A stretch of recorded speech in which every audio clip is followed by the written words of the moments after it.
Magandang araw sa inyong lahat. For today's video, tayo po ay gagawa ng 3-in-1 salabat. Pero bago tayo magpatuloy guys, if you are new to our channel, please subscribe and don't forget to hit the notification bell para palagi kayong updated sa susunod pa ating mga video. Ngayon guys, gagawa tayo ng 3-in-1 salabat. So ang ating mga ingredients po sa paggawa ay turmeric at saka ginger, pati yung sugar. Ayan, so kung makikita nyo dyan guys sa harapan namin, ayan o, ginger po yan. Turmeric. So, dyan tayo ha-harvest ng turmeric. Kasi tanim namin yan many years ago. So, until ngayon, nandyan pa rin. Marami pa rin makukuha tayong mga turmeric dyan. So, yan. So, thank you very much guys. Puntahan natin ang ating turmeric. So, ito ang ating tinatawag guys na turmeric. So, kung sa sa Bisaya, dulaw. Pero in English, we call it turmeric. So, narito tayo sa turmeric natin. Itinanim natin noon pa. Ayan, kahapon dito na tayo nagkuha guys. So, mayroon pa nga ditong natirang mga laman guys. Oh. So, turmeric ito. So, kinuha na namin itong mga laman dito kahapon. So tara na guys, puntahan natin ang kung paano gagawin ang ating 3-in-1 salabat. Narito na po ang ating turmeric na kinuha natin doon sa harap ng ating bahay. Yan. So ito naman ang ating binili na ginger. So itong dalawa guys ang ating gagamitin sa paggawa nating ng 3-in-1 salabat. So, tinawag ko itong 3-in-1 salabat kasi lulutuin natin ito sila sa asukal. So, there are 3 ingredients already, kaya 3-in-1 na po ito. So, ang gagawin natin dito ngayon is extract natin ang juice ng turmeric at saka ng ating ginger. So, nandito ang ating lumang juice extractors dito sa aking gilid. Gagamitin natin ito para ma-extract natin ang ating juice. So, simulan na natin guys na i-extract ang ating ginger. Ang ginger ang una natin.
So, tapos na yung ginger guys.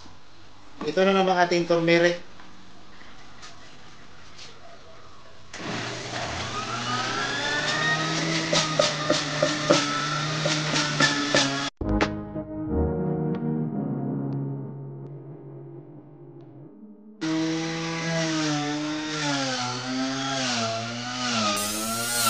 Kulay yellow po guys ang juice ng turmeric. Kung makikita ninyo, oh, grabe, yellow siya.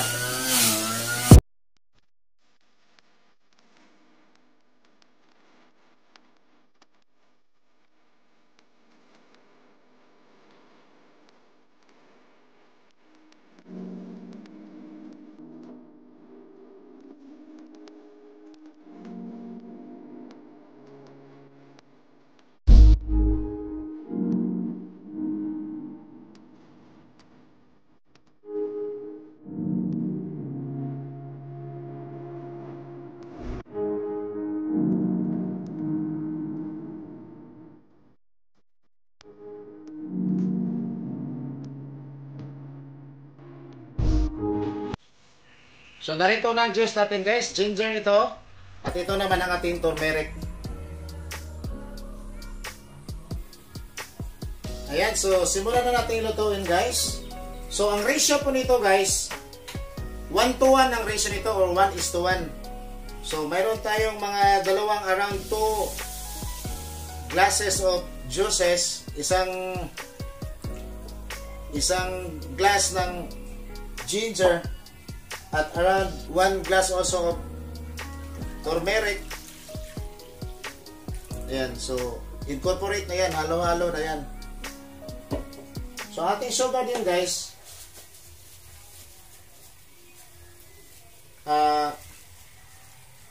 ano lang ito, maglagay din tayo ng mga 2 baso din. Ayan, isa.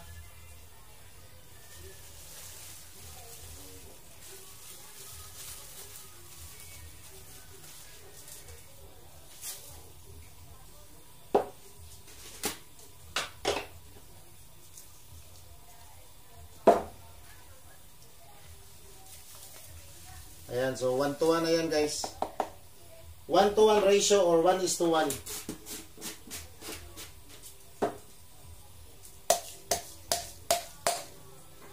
So ang gagawin natin dito guys, halo lang tayo ng halo hanggang maubos itong liquid. Magiging na siya, super sticky. So ganito lang hanggang matapos ito.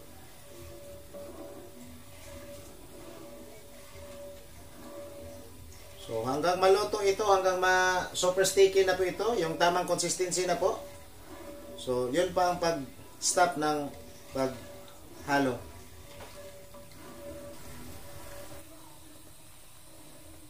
So ito na guys, malapit na ito. Ayan, so hintayin pa natin itong mas maging stickier pa siya dito bago natin papatayin natin ang ating apoy nito mamaya pag okay na siya. Tapos ganun pa rin, halo pa rin ang halo hanggang siya, yung hindi na siya maging mainit, hanggang maging powder na po ito. So ganito lang ang proseso guys. Continue lang po na halo-halo para hindi didikit itong ating sugar po sa kawali.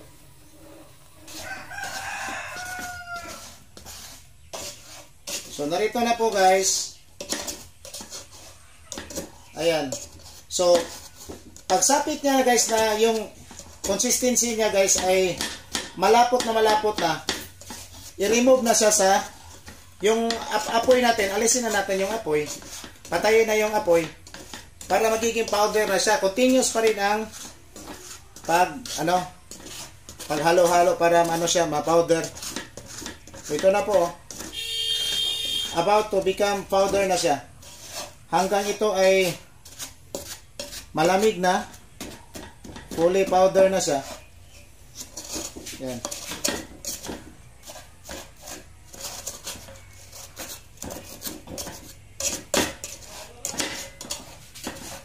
So ano masabi nyo guys, di ba? Perfect siya.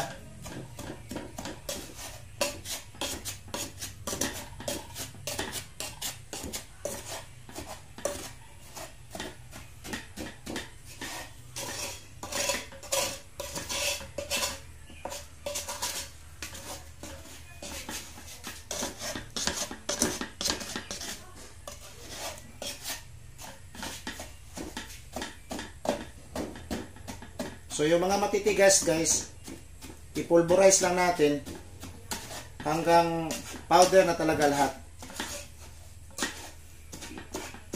So kung gagamitin mo ito as titimplahin mo na ito, kung timpla ka na para gamitin mo, kuha ka lang dito ng mga around 1 tablespoon na siya. Maaari mo na siyang inumin. Salabat na po siya. So, iinom tayo nito mamaya guys.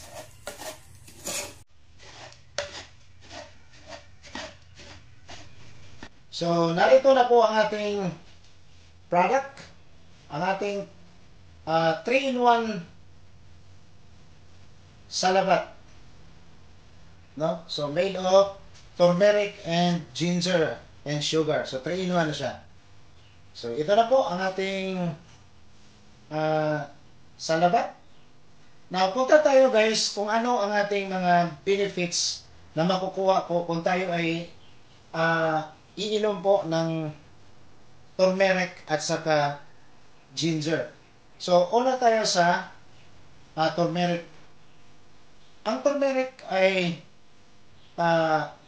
kung tayo ay mayroong problema po sa ating heart health, no? Nakakatulong po ito kung tayo ay may problema sa heart. So, hindi ko na yan i-explain further, but yung turmeric is good for the heart.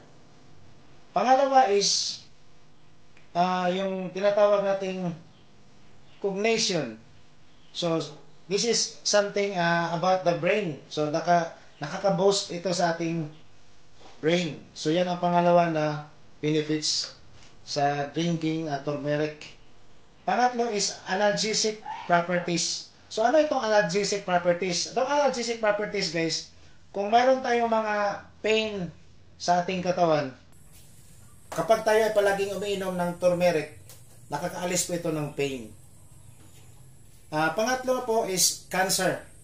So, ito po ay, kung tayo palaging umiinom, like I said, nakakatulong din ito kung tayo ay may cancer sa ating katawan. Immune system. So, ito po ay nagpalakas po ng ating immune system. Panglima, skin health. So, kung tayo ay mayroong problema sa ating skin, sa ating balat, nakakatulong din ang turmeric. And number 7 is digestion. So, kung tayo ay may problema po sa ating intestine, nakakatulong po ito para tayo ay ma-boost yung ating digestive system. Number 8 is diabetes. So, nakakatulong din ito sa tao na may diabetes. Now, punta tayo sa benefits of drinking ginger. Una is stomach discomfort.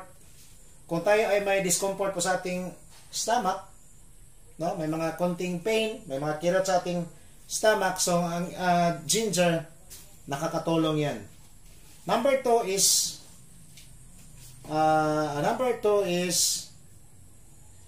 reduces inflammation.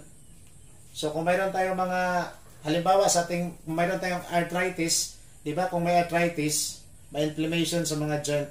So nakakatulong, it reduces the inflammation of the joints kung umiinom tayo ng ginger. Number 4, asthma. Drinking ginger is also beneficial kung tayo ay mayroong asthma, no? Alam natin yung asthma, yung may hubak. Next is blood circulation. So maganda ito para sa ating blood circulation, alam niyo, yung circulation, yung blood natin nagsisirculate sa ating buong katawan, nakakatulong itong ginger kung tayo ay umiinom ng ginger. Menstrual pain sa mga babae.